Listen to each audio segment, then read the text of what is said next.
You're welcome along to Trader Chat. We did have a walkover in recent days, but we did have a Charlie Hall chase that lived up to the billing. Well-backed favourite, not winning, but a well-backed second favourite winning, and some fascinating racing over the weekend. We had the Melbourne Cup, and of course we had the Premier League as well. When Liverpool lost again, as did Chelsea. What does it all mean for the outright markets? Manchester United back among the winners, and probably the most septic, immoral World Cup ever is about to start in Qatar.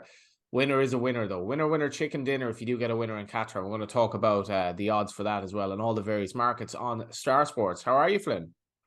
I'm very well, thank you. I'm back in the residence of my parents, actually.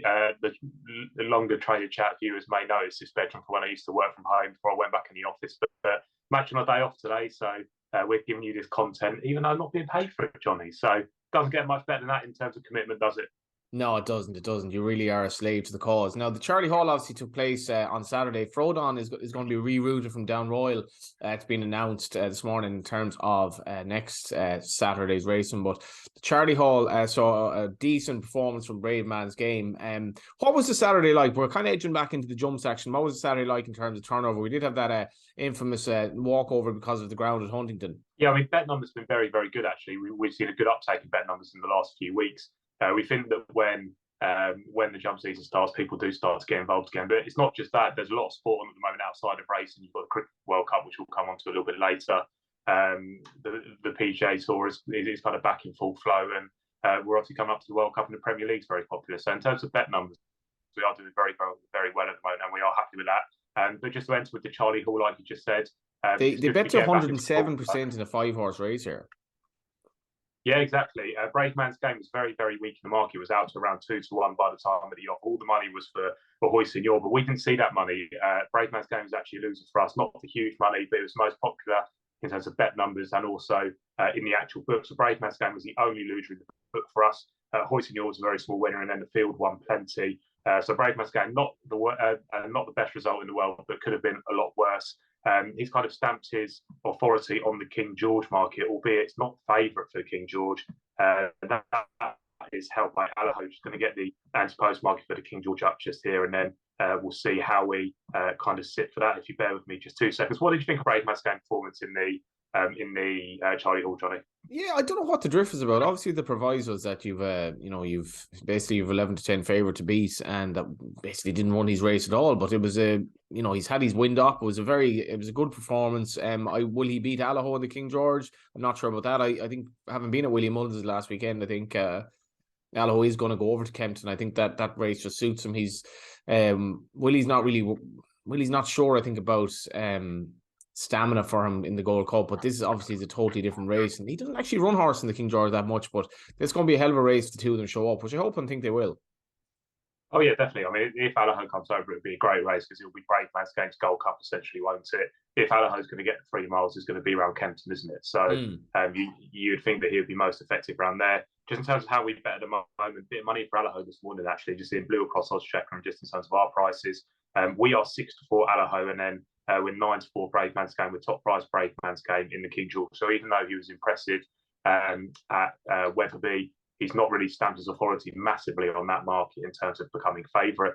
I don't think we learned a huge amount from Bravemansgame at Wetherby. I think he did what everybody expected. I'm just not sure what he'll find off the bridle when he kind of faces a proper top-notch chaser again. So I would imagine Allaho would find more, and I just can't see Bravemansgame doing it. I think that when Bravemansgame's going to win races, it's going to be fully on the bridle, and he's just going to jump them into submission a little bit. So it'll be very, very interesting one when we do get to Boxing Day. But that's how we bet so far for the King George on Boxing Day. We also had Brashima win the Grade 2 hurdle, and there was good action over in Ascot as well, where I presume the handicap chase was a fairly big bet race, and you had some of the well-fancied horses, T Clipper and our Power fighting out to finish here. Yeah, so if you're going to Ascot, so the London Gold Cup is obviously a very good race and was one of the bigger ones on the day. T Clipper well backed. It was our Power for Sam Thomas, like you just said, who probably got a bit of redemption for his run in the Ultima last year, ran really well in that, and then obviously got the job done at the weekend. Was a fine result. T Clipper, like you just said, was very well backed. The race after that, the novice hurdle, we saw some big money flying in for leave of absence. That was around even money in the morning, and ended up going off 8 to 11. So that was not a great result. And then just swinging back over to Wetherby, just talk through a couple of these. Molly's Ollie's Wishes was very well backed in the mares listed hurdle. 15-8 was a very good rider for from Harry Skelton there. Then, like you said, we saw Proshima win the Bet365 hurdle. It's a bit of a funny time of year, isn't it? Like trying to predict what horses are going to be running to form, who's going to go well fresh and the like. And Sporting John was very well backed in 7-4, and then she ran no sort of race whatsoever. And Proshima won that really, really impressively. Did notice that didn't have any quotes for the Stayers hurdle or anything like that, so it'll be interesting to see what route Proshima goes down. But that was Saturday's racing. Like I said, we had a walkover yesterday, didn't we? I don't get too hung up on stuff like this. It was a kind of lesser meeting. I'm not too fussed with that happening, albeit not ideal. I think that Chris Gordon went up for all can risk and then realised that the going description wasn't what he thought it was, which is why he pulled it out. It doesn't bother me a huge amount as long as it's not happening day in, day out, and we're not getting tiny fields out of the really big meetings. Well, I think the problem, there are a couple of problems, obviously. The problem with field sizes, but the ground is, we're in November now, and the ground just wasn't soft enough. So it is what it is. I think you're right. One shouldn't get too hung up in it. What about the Melbourne Cup? What a result for the Eustace team, first and third. Yeah, exactly. Just getting how we actually got on the Melbourne Cup here. Obviously, Deauville Legend was all the rage in the build up to the race. Ended up going off 3-1 at 4 o'clock this morning. I weirdly, for these races that are in the middle of the night, I don't plan to wake up, but for some reason it's obviously on my mind, and I end up waking up about 2 minutes for it. So I woke up at 3:57 this morning and woke up my girlfriend by accident by putting on the Melbourne Cup on my phone. Didn't actually have a bet in the race, but did manage to watch it live. Didn't look like Deauville Legend got home. Didn't really like the ground conditions. Didn't really see out the trip. Whereas the winner Gold Trip did see out the trip. It was a very good result for us in the book. The losers for us were Emissary, Deauville Legend, Stockman, and Knight's Order. So even though 2 of those placed, the Emissary placing it in second at 20-1, Gold Trip was a very good result in the book for us. So that was the Melbourne Cup this morning. We've obviously spoken about Saturday, but I think we need to put out a couple of horses from Sunday, probably from your side of the pond, Johnny, actually, with Noble Yates winning over at, it was Wexford, wasn't it?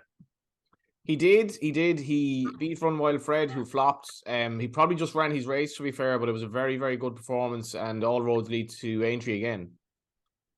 Yeah, weird performance from Run Wild Fred. It was very well backed into around 8-11. Noble Yates was second in around 15-8.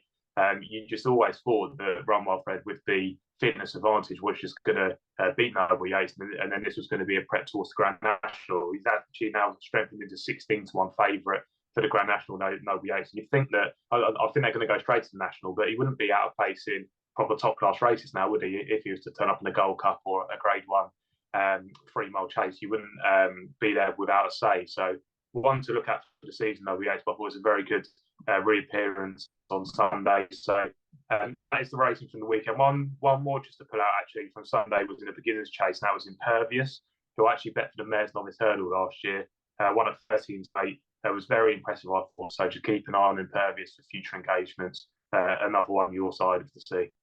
Yeah, for Colin Murphy, the old days of Brave Inca. I asked Emmett Mullins for a quote from the race, and he just sent me back a photo of Hewitt a video of Hewitt going into the pub locally. So that's all I got from Emmett Mullins. A lot of local legends around the sort of general region in which they train. Let's talk football. Liverpool beaten again. Arsenal winning again. Yeah, exactly. Just going back to Hewitt really quickly, what's your thoughts on this? Because there was a bit of uproar on social media around this, around having the horse in the pub, and I thought that it highlighted the Irish perception to maybe horse care potentially, or just the perception really. There was kind of uproar from this side as opposed to the Irish side. What's your kind of thoughts on it? And I would imagine you lean on the Irish side. Well, like a horse walks into a bar. That's literally it. Like, I thought it was quite funny. I didn't put too much moral thought into it, but you know, it's good for racing. It's probably all over social media now. It's a bit of promotion. I'm sure he didn't get Langer drunk there. So, like, let's get on with life. Oh yeah, no, I agree completely. I think it was completely overdone, and it was kind of trying to find a problem when there was a problem there. Exactly, there's stuff to be worrying about in the world, and Hewitt walking into a booze and having a Guinness is not one of them. Exactly, totally agree. Yeah. So moving back to the football, obviously a decent weekend for Arsenal, getting back on top of the league, 2 points clear of City. In terms of outrights for the Premier League, just going to put it out here because we've actually got Champions League at the top with Champions League on tonight. But City are 7 on for the league. Arsenal are 6-1. United are there at 40 to 1, then you're 50 bar. So the market's telling you it's probably a 2-runner here. My beloved Arsenal are bang in the thick of it. Good to see that Arsenal kind of got a bit of a confidence boosting performance back in after a few kind of lackluster leggy performances, and kind of just seeing off Nottingham Forest. It was really good to see from an Arsenal fan perspective. Any other markets that have been impacted? Haaland's on now for top goal scorer. We've got betting without Haaland, which is more interesting. Harry Kane's in there at 4 to 6. Mitrovic 12 to 1. Jesus 12 to 1. He's not really caught fire, Jesus. He seems to be getting involved in the contributions, but maybe not goals himself. Salah's there in 12 to 1, and then your 18 to 1 bar. That is Tony. We've got next manager Hassan Hooskel's in next 2 to 1. Jesse March 11 to 4. Jesse March obviously getting the victory at Liverpool for Leeds. It was a great performance from Leeds, and they've been threatening to do this Leeds a couple of times against Arsenal. They played very well. I think they are quite a good team, Leeds. I think that they're just not getting the result they deserve. He's in there at 11 to 4. I'll be taking that on. I think he's probably going to stay. Steve Cooper 7 to 1, who's obviously just signed a new long-term contract. And 8 to 1, Jurgen Klopp. Could Jurgen Klopp be the next manager to go? Torrid stuff for Liverpool at the moment. They're obviously plagued by injuries. They've been lucky and fortunate the last few years with a very small injury list, whereas this season they seem to be hit hammer and tongs with the injuries, haven't they? It's desperately unlucky, and the schedule is so ridiculous that you just no time to recover. And you could even see that with Arsenal, that they're sort of struggling with it a bit. The one thing I would say for Arsenal is that Man City weren't great against Leicester without Haaland. They looked vaguely beatable. Unbelievable goal by De Bruyne, but they'll need something dramatic to happen with him injury-wise. It's not going to happen in the World Cup because he's not there. But this is what we're going to talk about now, and I can't say I'm overly interested in it, Flynn, to be honest. Yeah, but is it one of those that when it comes around you will be? Do you know what I mean? Because we've got so much going on at the moment, obviously highlighted at the top of the show with the amount of sport that we've got on. It's a bit different when it's in the summer and then you're kind of heading into not much sport happening and then you're looking forward to the World Cup. But it's 3 weeks away. I think when it's here, it'll still be mega. It's just the build-up not quite the same because there's so much else going on. We'll do that in regards to the World Cup, which we released this week. Back an outright winner. That's a free bet the quarterfinals at the 2022 World Cup. That's a free bet up to 50 quid. That's in the outright winner market, which I'll spin through in just a sec. We're also top price England. So top price England, I believe we're 9 to 1. I'll just get the outright betting up now just so we can spin through that. Brazil are 4 to 1 favourites. Argentina, who've been the shortness of the market, are into 6 to 1. France 6 to 1. Spain 8 to 1. England, as I just said, top price of us 9 to 1. Trying to drive in that patriotic money from the punters from our side. 9 to 1 England, 10 to 1 Germany, 10 to 1 Netherlands, who we've laid, and then 16 to 1 Belgium. In terms of the book, just going to get it up here. So we've got one loser in the book. We've spoken about this bet already. That's on Netherlands. We've got Netherlands to win over £1 million for a punter at 12 to 1. So 100 grand has been laid at 12. So as you can imagine, we've got a pretty lopsided book there, but not many bets on Netherlands. But in terms of the size, that's where it's all going towards the Dutch side. England were taking the most bets on. They would be the best winner in the book. I would imagine that because we're top price now, we'll lay a fair bit of England. I'll see what price we've actually laid England down to, because obviously we're 9 to 1 now. We've laid a fair bit of 7 to 1 each way as well, 15 to 2, 8 to 1, and obviously a bit of 9 to 1 since we've gone top price. So I would imagine that we'll see a bit of decent money coming in for England, especially now that we are top price.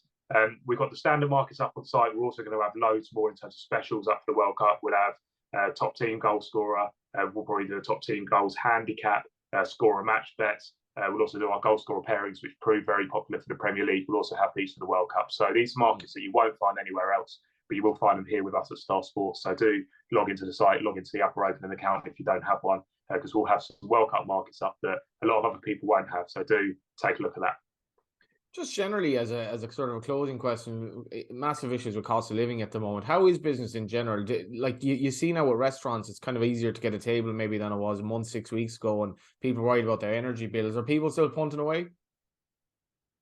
Yeah, they are still punting. Obviously, we want to advocate that it is a very difficult time of year at the moment, and obviously we're heading into the gloomy kind of time now. There's obviously a cost of living crisis going on, and there's loads going on in the world. So do gamble responsibly. Only bet what you can afford to lose. In terms of business, I spoke about at the top of the show in terms of bet numbers being very decent. Maybe the stake size isn't quite as high as we're used to, which is just natural with the way of the world at the moment, which is completely fair enough. But in terms of number of bets, we're more than happy with how we're kind of ticking along. But as I do say, do gamble responsibly. Obviously, it's going to be a a bit of a tough time of year and only gamble what you can afford to lose. Yeah, and if you haven't had an interest in the World Cup, you'll probably now henceforth think of that punter who has 1,200 grand on the future being orange on the Dutch to win it. I've seen worse bets, maybe Spain for me, but as I said, it's just not a World Cup that's motivating me at the moment for various reasons. Thank you, Flynn. Thank you very much. Yeah, it was Trader Chat. We'll be back next week. Lots to talk about from Down Royal and all the big racing getting going as jumps season progresses. Thanks for watching and listening.